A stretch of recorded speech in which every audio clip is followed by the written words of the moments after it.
इस न्यूज के प्रायोजक हैं अर्थ डायग्नोस्टिक मधुबन उदयपुर। आपको यह जानकर हैरानी होगी कि उदयपुर में एक ऐसी कॉलोनी है जहां पर भूमाफिया इतने सक्रिय हो गए हैं कि यूआईटी के आदेशों की धज्जियां उड़ाने में भी उनको कोई गुरेज नहीं है। इस बार तो तहसीलदार जी की पंचनामा करने के बाद दिए गए आदेशों को ही दरकिनार कर दिया गया और अपना कब्जा साबित करने के लिए दिन में नहीं रात में काम को मूर्त रूप दिया जा रहा है, क्योंकि दिन में तो यूआईटी की ओर से निगरानी के लिए चौकीदार को लगा रखा है और उसे यह हिदायत भी दी गई है कि इस भूखंड पर किसी भी प्रकार का निर्माण नहीं होना चाहिए। लेकिन अकेला चौकीदार भी क्या कर सकता है? उसने तो सुबह 10 बजे से 5 बजे की नौकरी की और घर को रवाना हो गया। सारा खेल तो उसके जाने के बाद होता है। जी हाँ, शहर के सवीना थाना क्षेत्र का अरिहंत नगर कुछ चिंदी चोर भूमाफियाओं की बपोती बन गया है। सबसे पहले इस कॉलोनी को बनाया गया और प्लानर ने भोले भाले लोगों को भूखंड बेच दिए, लेकिन जब कीमतें बढ़ी तो उन्हें गुमराह करके फिर से कुछ चिंदी चोरों ने दलाली के चक्कर में विवादों में होने का हवाला दिया। बाद में 90 भी हो गई और भूखंड सड़क में चले गए। बस यहीं से ये खेल शुरू हो गया, जिसकी बानगी है यहाँ दिन में नहीं रात में काम होता है, क्योंकि कहते हैं कब्जा सच्चा झगड़ा झूठा। आपको बता दें कि इस भूखंड की छत भी रात में बनाई गई है। अवैध रूप से बनी दुकानों के शटर भी रात में लगाए गए हैं और सोमवार की रात में छत का दरवाजा भी लगाया जाएगा। यह हम नहीं, यूआईटी द्वारा नियुक्त किया गया चौकीदार कह रहा है। नाम बताइए भैया। देवेंद्र बिनरिया, यूआईटी होमगार्ड से हूँ। ये काम कब चलता है यहाँ पे? ये रात को 3 बजे चला रही है, शटर लगाया था। अच्छा, अब वापस कब चलेगा ये काम? ये अभी आए फटक, रात को भरोसा नहीं है, रात को भी चल जाए। कौन आया था यहाँ पे अभी? अभी तो कोई नहीं आया। अच्छा, ये सब रात को ही होता है। रात को होता है ये काम? तो सुना आपने क्या कुछ कहना था चौकीदार का। खैर, चौकीदार का कोई कसूर हो ही नहीं सकता, क्योंकि दिन में तो कोई काम नहीं चल रहा है। इलाके के चिंदी चोर भूमाफिया रात को अपनी दुकान खोलते हैं और इनका अवैध काम शुरू हो जाता है। चलिए अब आपको मिलवाते हैं यूआईटी तहसीलदार विमलेंद्र राणावत से, जिन्होंने माना है कि पंचनामा उन्हीं के द्वारा किया गया है। चौकीदार भी नियुक्त यूआईटी ने ही किया था, लेकिन अगर फिर भी निर्माण हुआ है तो उसे जल्द से जल्द ध्वस्त किया जाएगा।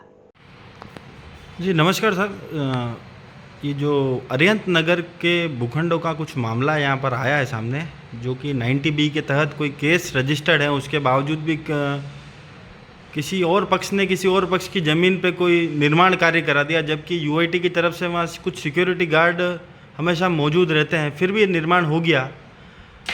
तो इस विषय में क्या कहना चाहेंगे आप, और क्या ये ध्वस्त होंगे?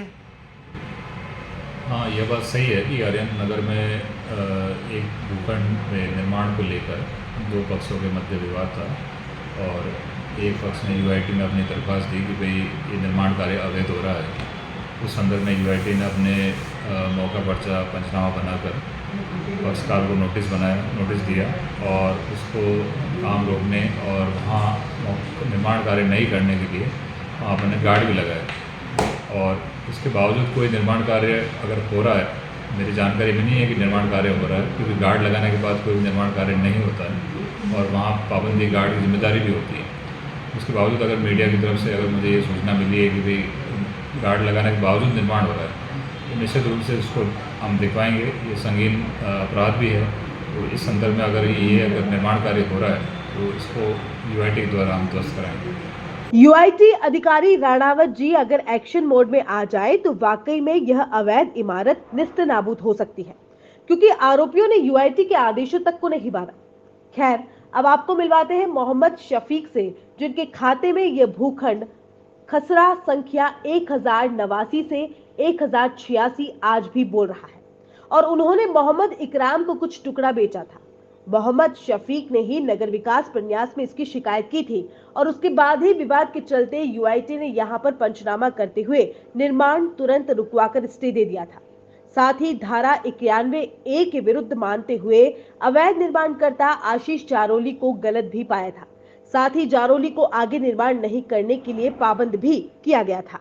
सर, इस विषय के बारे में थोड़ी सी जानकारी बताएं। मैं आपको ये बता देता हूँ कि ये सवीना की RIG नंबर 1089 से 1096 का मैटर है। इसमें ये हुआ था कि हमने एक प्लॉट खरीदा था विगत आज से 6-7 बरस पहले शांता जी से, जिनका 90B में नाम भी है, और 4002 स्क्वायर फीट का मैंने भूखंड खरीदा था। टोटल भूखंड खरीदे थे 4। उसमें से एक मैंने हिस्सा पार्ट जो दिया था मोहम्मद इकराम को, जरिए इकरार, जिसकी फ़ाइल भी मैंने 2019-2020 में शायद यूआईटी में मैंने लगा दी थी 90B की भी फाइल पट्टे के लिए।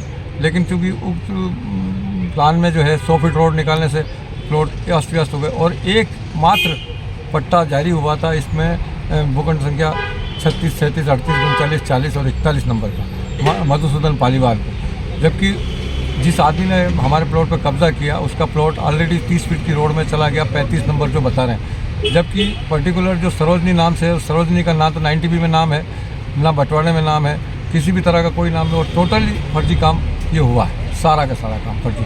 मैंने थाने में भी मोहम्मद इकराम के द्वारा जो है परिवाद दायर कर रखा है और केस भी चल रहा है साउथ में, सीधे साउथ में केस चल रहा है इसका, और टोटली इसको ध्वस्त कराया जाए। हमारा निर्माण किया हुआ था 2019-2020 में, फोटोग्राफ भी मैं आपको दे दूँगा इसके सारे। लेकिन ये लोग फर्जी लोग, आशीष जारोली नामक व्यक्ति है जिसने जो सेक्टर 6 निवासी है शायद, हमें पता नहीं है, और ये थोड़ा गुंडा तत्व के लोग हैं और हम लोगों से ये काम हो नहीं सकता इस टाइप का। इसलिए इसमें मैं हमारी मदद की जा रहा है, आपके द्वारा हमारी मदद की जाए और इसको ध्वस्त कराने की तरफ। अगर किसी कारणवश ये चीज़ अगर ध्वस्त नहीं हो पाती है या फिर ये मामला कोर्ट के अंदर विचाराधीन रहता है, तब तक वो परिवादी कैसे उनका जीवन यापन करेंगे और किस तरह से अभी उनके रहवास की क्या व्यवस्था है? गरीब लोग अपने रहवास के लिए तो कर रहे थे सब कुछ, इधर उधर से उधार ला के। तो मोहम्मद इकराम जो की तरफ गरीब आदमी है, लेकिन ये लोग समझ नहीं पा रहे हैं कि इनको कैसे लोकेश पालीवाल नामक व्यक्ति ने 1 नंबर 35 नंबर डाल के और इस व्यक्ति को आशीष जारोली को करवा दिया। जबकि यूआईटी खुद गई, यूआईटी ने गार्ड बिठा दिया था, उसके बावजूद भी उनका शायद प्रभावशाली लोग हैं या इस तरह से किया। जबकि यूआईटी ने अपनी जानिब से, हमने ये नहीं कह रहे हम किसी पे इल्ज़ाम लगा रहे, यूआईटी ने पूरी तरह से हेल्प की, लेकिन ये जो हुआ ये गलत हो रहा। रात की 2:30 बजे इन लोगों ने आके शटरबाजी करना या रात को छत डाल देना, ये सब काम रात को, क्योंकि जब आप गलत हो इसलिए आप रात की 2 बजे 2:30 बजे डाल रहे हो। अब तक तो आप समझ ही गए होंगे कि अरिहंत नगर जैसी सुंदर और अच्छी लोकेशन पर किस तरह से अवैध निर्माण गति पकड़े हुए है। नोटिस के बावजूद भी यहाँ पर भूमाफियाओं के हौसले बुलंद हैं। अगर वास्तव में यहाँ पर जांच की जाए तो यूआईटी ने 90B करके जिस हालात में इस इलाके का सीमांकन किया था वह अभी हर तरफ निर्माण से भरा है। मतलब साफ है, ये उन्हीं चिंदी चोर भूमाफियाओं की करतूत है जो पर्दे के पीछे है और पीछे रहकर ही अपना अवैध कारोबार जारी रखे हुए हैं। अब देखना दिलचस्प होगा कि क्या यह अवैध निर्माण ध्वस्त होगा।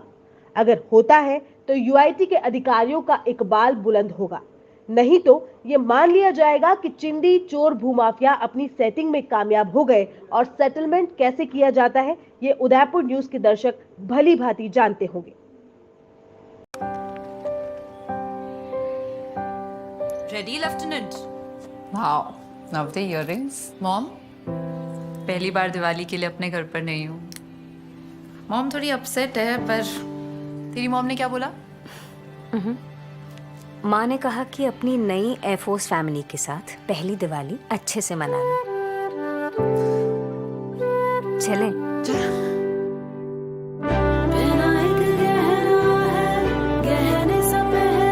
इस त्योहार में खूबसूरती एक नई शुरुआत वाली लगे ऐसे जैसे पहली दिवाली। अलेख्या बाय तनिष्क।